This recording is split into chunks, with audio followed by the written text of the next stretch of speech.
లోకమును ఆశించకుండా నాకు దేవుడే చాలు, నేను దేవుడినే కలిగి ఉంటాను, దేవుడే నా ఆస్తి, దేవుడే అంతస్తు, ఆయన ఇస్తే పొందుతా, లేకపోతే అంతే ఉంటా. ఒకడు నన్ను బాగు చేసేది ఏందిరా, ఒకడు నన్ను హెచ్చించేది ఏందిరా?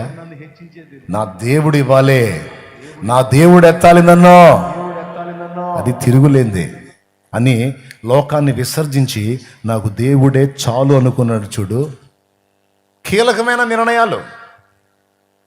14 ఆ మాట అంటే 15వ అధ్యాయం 1వ వచనంలో ప్రత్యక్షమై, అబ్రామా నేను నీకు కేడము, నీ బహుమానం అత్యధికమగును.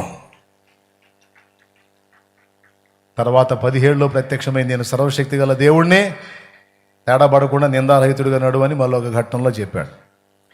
ఇవన్నీ నేను మీకు ఎందుకు చెప్తున్నానంటే, మనం కొన్ని కీలకమైన నిర్ణయాలు చేసే ఘట్టంలో దేవుడు కనిపెట్టి చూస్తాడు అనేది మీకు అర్థం కావాలి.